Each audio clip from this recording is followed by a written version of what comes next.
प्रिय मित्रों, आज जो मैं केस आपको बताने वाला हूँ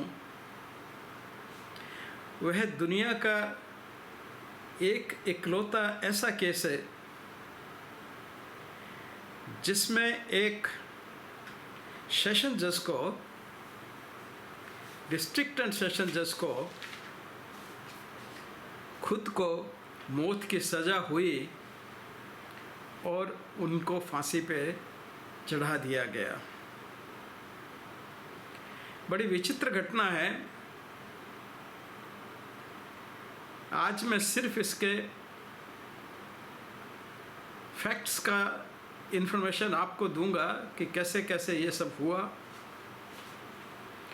और हो सका अगर तो इसकी डिटेल्ड साइको एनालिसिस और साइकोलॉजिकल एस्पेक्ट्स को मैं बाद में डील करूंगा।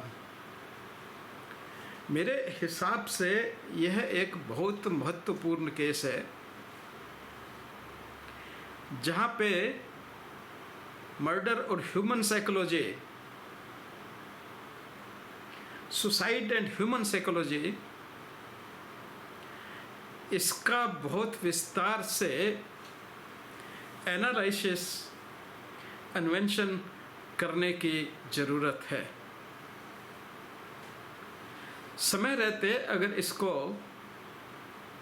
एनालिसिस किया होता जब वे जीवित थे तो बहुत सारी इन्फॉर्मेशन सुसाइड और होमिसाइड के बारे में, जो लीगली तो शायद उसकी कोई इम्पोर्टेंस नहीं होती कानून की दृष्टि में, लेकिन सोशल, सामाजिक और साइकोलॉजिकल दृष्टि से यह एक बहुत ही क्लासिकल केस है जिससे हम बहुत सा exploration, psychological, the psychology of mind in suicide and homicide, उस पर कर सकते थे। खैर, ये कहानी इस प्रकार हुई कि आसाम में एक डुबरी नाम की प्लेस में 1969 में एक सेशन जज जिनका नाम उपेंद्र नाथ राजखुबा था, वह ट्रांसफ़र होके आए। उनका रिटायरमेंट बहुत ही नज़दीक था। सेशन जज को वहाँ का जो घर था उनका, वो उनको अलॉट किया गया, गवर्नमेंट की जो रेजिडेंस होती है, और वह उसमें रहने लगे। सेशन जज के घर काफ़ी अच्छे होते हैं, ये भी अच्छा ही था, और उसमें आराम से रहने लगे। उनके बैकयार्ड में, घर के बैकयार्ड में कुछ पेड़ इत्यादि लगे हुए थे, और बैकयार्ड में ही एक पोस्ट थी जो उनके बाथरूम के बड़ी नज़दीक सी थी। तो एक दिन उन्होंने 1970 में अपने जो अर्डलीज नौकर जो गवर्नमेंट सरकार की तरफ से मिले होते हैं, उनमें से एक को कहा कि वह ये पोस्ट को हटा दे। उसने उनके कहने अनुसार उस पोस्ट को हटा दिया गया। पोस्ट को हटाने के लिए, क्योंकि उसकी लेग्स काफ़ी नीचे ज़मीन में दबी थी, तो वहाँ खड्डा करना पड़ा। उन्होंने इस खड्डे को बूरने के लिए या बंद करने के लिए मना कर दिया और कहा कि बाद में कर लेंगे। गड्ढा काफ़ी गहरा बन गया था, क्योंकि जो पोस्ट वहाँ बनाई गई थी वो काफ़ी नेचुरली काफ़ी गहरी थी। उसकी जो टांगे ज़मीन में रखते हैं, जो पार्ट उसका ज़मीन में रहता है, वो काफ़ी गहरा था, तो इसलिए काफ़ी बड़ा और गहरा खड्डा वहाँ पे तैयार हो गया। उसके बाद वो व्यक्ति चला गया और जज साहब अपने घर में रहे और उन्होंने उसको, जब उसने पूछा कि साहब आप इसको हटवा करके यहाँ क्या करेंगे, तो उन्होंने कहा कि मैं यहाँ पे फूल पौधे लगाऊंगा। शायद फूल पौधों के शौकीन रहे होंगे और हर व्यक्ति ऐसा करता ही है, क्योंकि मैं भी ज़िंदगी भर सरकारी आवासों में रहता रहा। तो जब भी आपने आवास में जाते हैं अपनी मर्जी अनुसार वहाँ पे बाग बगीचा या पेड़ पौधे लगाते हैं, और बहुत बार जो पहले के लगे हुए पौधे वगैरह हैं, अगर वो आपको पसंद नहीं है तो आप उनको उखाड़ करके फेंक देते हैं। तो यह कोई एबनॉर्मल बात नहीं थी। उसके उपरांत उन्होंने 10 फरवरी 1970 सुबह सुबह उन्होंने वो गड्ढा जो था उसको भर दिया, और जब माली आया तो उसने इसको पॉइंट आउट किया, तो उन्होंने कहा ठीक है ऐसे ही था, तो मैंने इसको भर दिया। अब भरने के बाद इसमें आगे के प्लान जैसा कुछ कहा होगा, ऐसी कुछ बात रही होगी, लेकिन इसमें किसी का नोटिस नहीं हुआ। इतना ही हुआ कि वो सर्वेंट्स जो घर में थे, उन्होंने जब उनको पूछा कि वो अपनी पत्नी और एक बेटी के साथ में उस घर में रहते थे, और वो दोनों उस दिन, जिस दिन उन्होंने उसको बूरा या बराबर किया, मिट्टी डाल के उस खड्डे को भरा, तो उन्होंने नहीं देखा उनकी पत्नी और बेटी को। उनकी पत्नी का नाम था पुतली,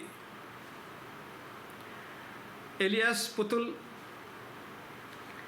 और कंप्लीट नाम जैसे लिखती थी वो पुतुल राजखोवा।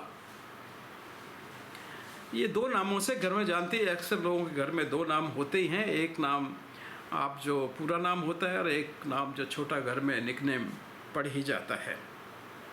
और उनका बेटी का नाम था मिस निमाली एलियास लिन राजखोवा। तो छोटा नाम लिन था और राजखोवा दोनों को आगे लगेगा, वो उनकी अपनी कास्ट थी। वो दोनों जब नहीं थी तो उन्होंने पूछा कि साहब मैम साहब और आपकी बिटिया कहाँ गई हैं? तो उन्होंने बताया कि वो उनकी दो बेटियां गुवाहाटी में रहती थी एक रिश्तेदार के साथ में, क्योंकि वो दोनों वहाँ पढ़ रही थी। तो उन्होंने बोल दिया हुआ कि भी ठीक है वो गई हैं मिलने के लिए, जहाँ भी बेटियों के पास भी जा सकती है, और भी रिश्तेदार वगैरह होते हैं, तो उन्होंने कह दिया कि ठीक है वो यहाँ चली गई हैं दोनों। तो ये कोई बात नोटिस में नहीं आने वाली हुई।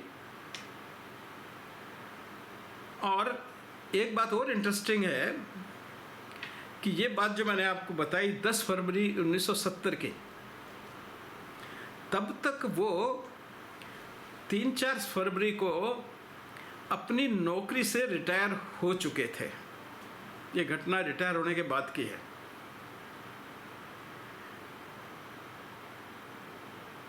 इसके 69 में वो वहाँ पे आए, और 70 फरवरी में, यानी कि अपनी नौकरी के वो आखिरी फेज़ में थे, और 4-5 फरवरी को वो रिटायर हो गए। और रिटायरमेंट के कोई 5-7 दिन बाद की ही ये बात है, 10 फरवरी को, कि एक गड्ढा पहले खोदा गया एक दिन पहले और दूसरे दिन भर दिया गया, और उनकी वाइफ पत्नी और वो बेटी जो है वो कहीं चली गई, ऐसा उन्होंने तब तक सबका मानना था। उनकी जो दो बेटियां असम में रहती थी, 23-24 फरवरी को वो दोनों अपने पेरेंट्स के पास में मिलने आती हैं। वो दोनों वहाँ पे किसी रिश्तेदार के यहाँ रहती थीं, तो वो मिलने के लिए वो धुबरी अपने पिता के घर में आ गई। जिस दिन 24 को वो आई, उससे पहले उन्होंने अपने उसी मालिक को कहा, मातहत को कहा कि एक खड्डा और खोद दो, हम कुछ और इसमें पेड़ पौधे लगाएंगे। और उससे उसने काफ़ी गहरा खड्डा खुदवा लिया। तो ज़्यादा उसको कुछ आश्चर्य नहीं हुआ, क्योंकि पहले भी खड्डा खुदा था और उसमें मिट्टी भर दी थी और कहा था कि फूल लाके वो लगाएंगे। तो ठीक है, उन्होंने सोचा अभी ये भी दूसरा जो खड्डा खुदवा रहे हैं उसमें भी कुछ अपना पेड़ पौधे लगाएंगे। और अक्सर नीचे, क्योंकि जो प्रॉपर लगाने का तरीका होता है वो गड्ढा थोड़ा गहरा होता है, काफ़ी गहरा होता है, जितना साइज़ का पेड़ लगाएं कम से कम उससे डबल गहरा होता है। और उसमें अब खाद और कई चीज़ें रख के फिर प्लांट को वहाँ प्लांट करते हैं। तो उस माली ने यही सोचा होगा, तो उसने काफ़ी गहरा गड्ढा खोद करके और बना दिया। उसके बाद 25 तारीख को वो जो दोनों लड़कियां हैं वो गायब हो जाती हैं। और उसी दिन वो खड्डा मॉर्निंग में जब वो उसके सर्वेंट्स तो नहीं, गवर्नमेंट के ही सर्वेंट्स थे, वो अर्लीज वगैरह जो मिले होते हैं ऐसे हाई पोजीशंस पे। आजकल तो ये सिस्टम कम हो गया, पर उस ज़माने में काफ़ी मातहत मिला करते थे। तो उन्होंने फिर पूछा कि साहब वो दोनों बेटियां आपकी आई थी एक ही दिन में, वो कहाँ चली गई? तो उन्होंने कहा कि वो दोनों जो है वापस गुवाहाटी चली गई हैं या कोकराझार चली गई, ऐसा कुछ उन्होंने बहाना मार दिया। और उनका भी कोई पूछने का कारण नहीं था। कॉमन सेंस की बात है कि बच्चों का जब फैमिली अलग रहती है तो आना जाना लगा रहता है। तो किसी ने कुछ इस बात का ज़्यादा इशू नहीं लिया, कोई ध्यान नहीं बना। उसके बाद क्योंकि वो तो रिटायर हो चुके थे, तो कुछ दिनों बाद ही वो वहाँ से चले गए। एक इसके बीच में और हुआ था इंसिडेंट कि उनके एक मातहत ने एक दिन देखा कि वो खुद अपने बाथरूम में कुछ कपड़े धो रहे हैं। अक्सर वो जो उनके मातहत थे उनको बोल देते होंगे, और उस दिन उन्होंने देखा कि वो खुद अपने कपड़े बाथरूम में धो रहे हैं और नाली से कुछ लाल रंग का पानी निकल रहा है।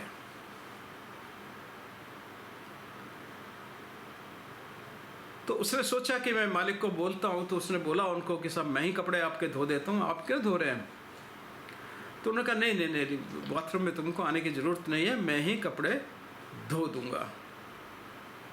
और जब वो अंदर आ गए, जब अच्छी तरह कपड़े वपड़े उन्होंने धो दिए, तब भी जब नौकर वगैरह आ गए अंदर, तो उन्होंने कहा कि बाथरूम में किसी को आने की आवश्यकता नहीं है, क्योंकि बाथरूम आज बहुत गंदा पड़ा है और उसको बंद रखा है। यानी कि किसी को उस बाथरूम में असेस नहीं हुई, न ही 10 फरवरी को, न ही 25 फरवरी को। उसके बाद उन्होंने नोट किया कि भाई कपड़े जो हैं वो धो करके उन्होंने सुखाने के लिए रख दी हैं, और सुखा करके उन्होंने अपना कहीं जहाँ जगह रखने की जगह वहाँ रख दी। उसके बाद वो वहाँ से चले गए उस धुबरी से, और ये सिलीगुड़ी में जा कर के ठहर गए। पर इस बीच वो अपने बहनों, अपने साधु से बात कर रहे थे जो गुवाहाटी में रहते थे। सिलीगुड़ी जाने के बाद में वहाँ पे एक होटल में, जिसका नाम था सवे होटल में, उन्होंने कमरा नंबर 3 किराए पे लेकर के और उसी होटल में वो रहने रह गए वहीं पर। इधर क्योंकि न तो उनकी पत्नी कहीं मिल रही थी, न ही बच्चे कहीं मिल रहे थे, तो उनके जो साधु थे वो पहुंच गए धुबरी पता करने के लिए कि क्या बात है। देखा तो वहाँ पे उनके जो साधु साहब हैं, जज साहब हैं, वो तो वहाँ है नहीं। अब वो तो ढूंढने का प्रयास किया गया, किसी मित्र के द्वारा पता चला कि कहीं से पता चला कि वो सिलीगुड़ी में है, ऐसे ऐसे सवै होटल में हैं। वो उनसे मिले तो बातचीत हुई, लेकिन उनकी फैमिली कहाँ गई इसका कोई अच्छा एक्सप्लेनेशन वो नहीं दे पाए। स्वयं तो ठीक है, लेकिन उनकी फैमिली कहाँ है इसका कोई सही से उत्तर वो नहीं दे पाए। और उन्होंने उनको कुछ ऐसा कहा कि मुझे कोई काम है, मैं दिल्ली जाऊंगा, इधर जाऊंगा, उधर जाऊंगा करके, और वो वापस आ गए। वापस आके उनको कुछ सेटिस्फेक्शन नहीं हुआ कि आफ्टर ऑल 4 लोग कहाँ गायब हो सकते हैं, तो उन्होंने इसकी कंप्लेंट पुलिस में लिखवा दी। पुलिस ने जांच की तो उनको भी कुछ पता नहीं चला, लेकिन तब तक वो वहीं सवै होटल सिलीगुड़ी में थे। तो पुलिस के साथ उनके जो रिश्तेदार थे वो वहाँ पहुँच गए और उनको वहाँ से उन्होंने गिरफ्तार कर लिया। दूसरी तरफ उन्होंने उनके घर से एक वैश्य नाम का, वैश्य जो होते हैं, कास्ट है, वैश्य करके कास्ट होती है, उसका नाम उसी का नाम वैश्य था, जो उनका नौकर था जिसने खड्डे वगैरह खोदे थे। उसको पकड़ा और उसको पूछा तो उन्होंने कहा साहब मुझे तो कुछ मालूम नहीं है, वो सिलीगुड़ी जा रहे हैं, इतना ही कह के उन्होंने बोला था। और अपनी पत्नी और बच्चों के लिए भी उन्होंने कहा था कि सब, पत्नी का बताया था कहीं कोकराझार गई हैं, और बच्चों का कह दिया कि वो वापस गुवाहाटी चले गए। ऐसे करके कोई एक्सप्लेनेबल बात न दे करके वो जो थोड़ा बहुत जवाब देके उन्होंने बातें बंद कर दी थी। अब ये सब जो है और पुलिस के दिमाग में शक आया, तो उन्होंने जाके उनको अरेस्ट कर लिया। उपेंद्र नाथ राजखोवा को पुलिस ने अरेस्ट कर लिया। अरेस्ट करने के बाद में कोई उनको 3rd डिग्री ऐसा कुछ नहीं करना पड़ा। जल्दी ही उन्होंने इस बात को एक्सेप्ट कर लिया कि मैंने ऐसे ऐसे अपने बच्चों को और पत्नी को मारा है, और वहीं उसको गाड़ दिया था। और साथ में क्योंकि उन्होंने बताया कि उन खड्डे करने में जो वैसा था उनका माता, उसने उनकी मदद की थी, तो पुलिस ने उनको भी पकड़ लिया। अब सेशन जज जो है, उन्होंने जब पुलिस ने उनको गिरफ्त में ले लिया था, उनकी गिरफ्त में आ गए, तो उन्होंने अचानक एक चाकू निकाल के अपने पेट पे मारा, जिससे एक उनके पेट पे काफ़ी गहरा घाव हो गया। यह एक अटेम्प्ट टू सुसाइड था, यानी कि उन्होंने सुसाइड करने का प्रयत्न किया। लेकिन वहाँ से वो उनको मेडिकल कॉलेज में ले गए, सिलीगुड़ी मेडिकल कॉलेज में, वहाँ भर्ती वगैरह कराया गया, और धीरे धीरे वो उसमें ठीक हो गए। ठीक होने के बाद में उन्होंने फिर एक बार जब पुलिस में ही थे तो अपने आप को ख़त्म करने की कोशिश की, सुसाइड की अटेम्प्ट की कोशिश की, लेकिन इस बार भी उनको बचा लिया गया।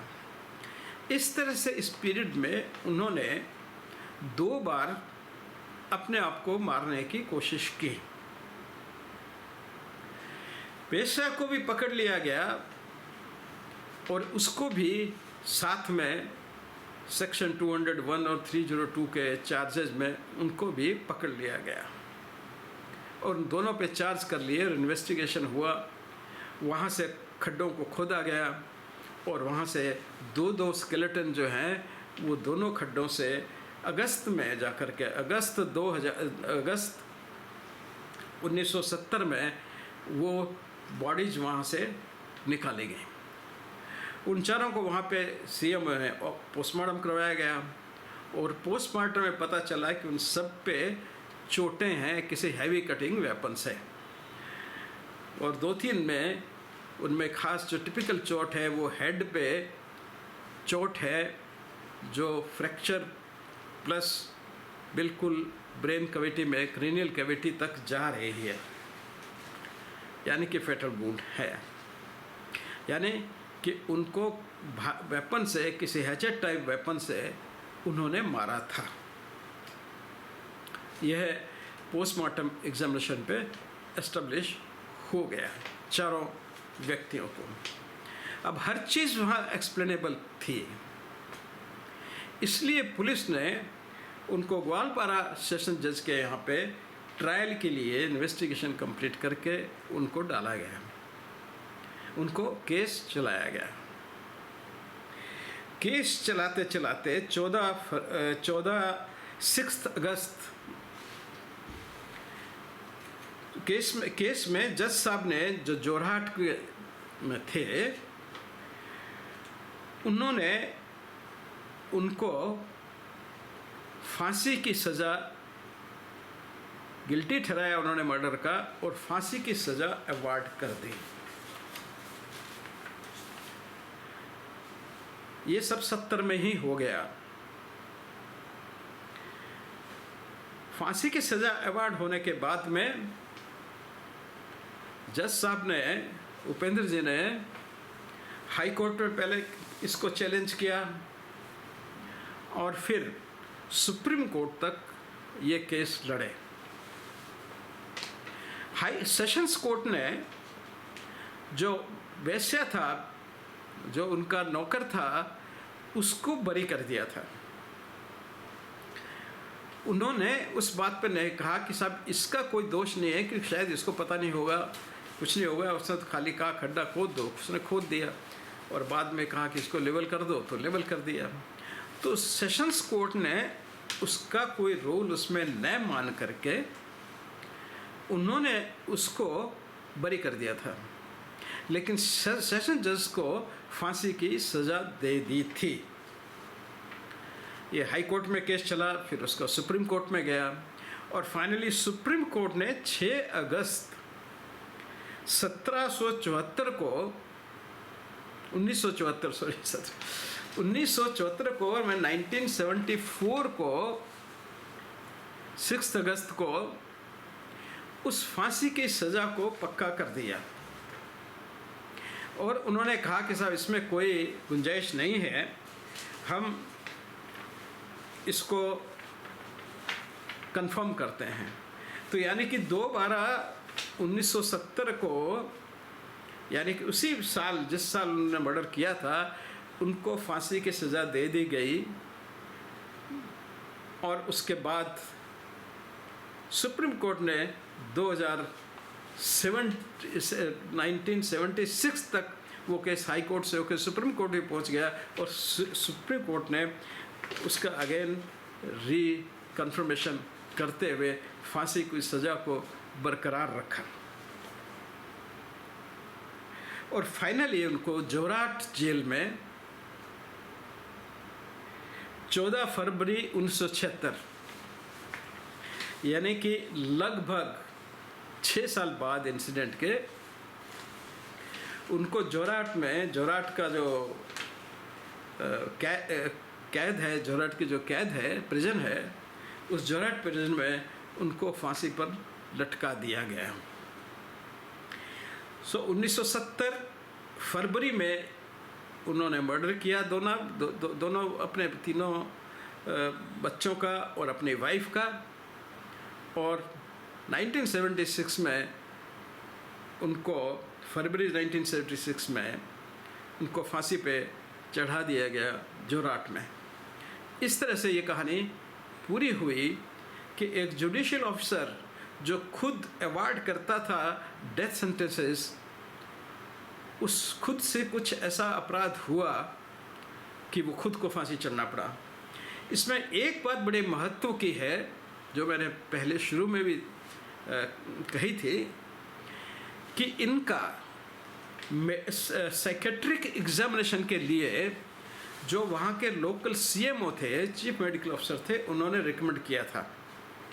इनको जब मेडिकल एग्जामिनेशन के लिए उनके पास ले गए, तो उन्होंने कहा कि इनका साइकेट्रिक एग्जामिनेशन भी होना चाहिए बाय ए साइकेट्रिस्ट, क्योंकि वो खुद साइकेट्रिस्ट नहीं थे तो उन्होंने इसको रिकमेंड किया।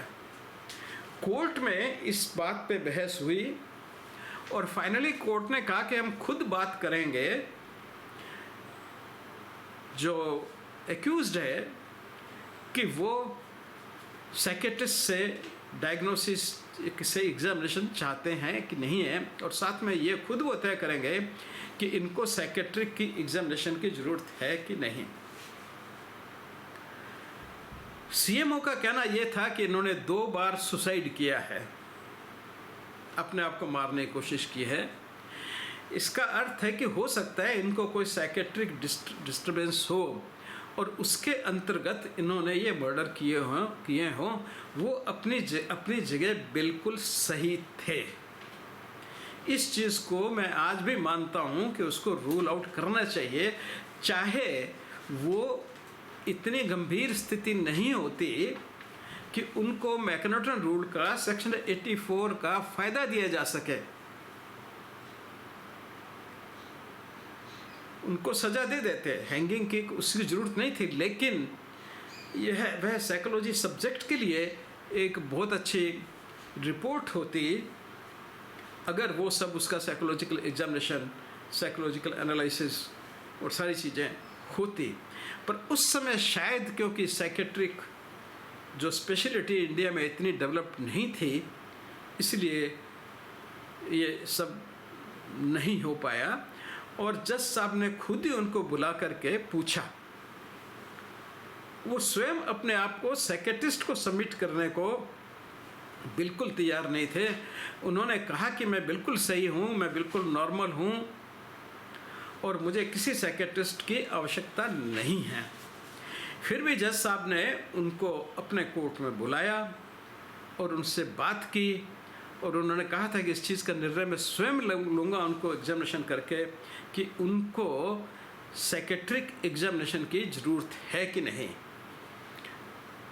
तो जब उनसे बात की तो उन्होंने खुद ही मना किया कि हम नहीं चाहते, हम साइकेट्रिस्ट को नहीं सबमिट करेंगे अपने आप को, और मुझे बिल्कुल मैं सही हूँ और मैं अपने रिस्पॉन्सिबल हूँ एक्ट के लिए।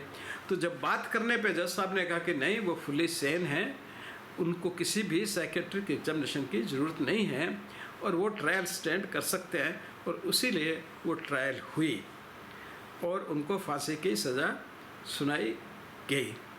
तो यह थी कहानी उपेंद्र नाथ राजखोवा की, जिन्होंने अपने ही परिवार के सदस्यों को ख़त्म कर डाला।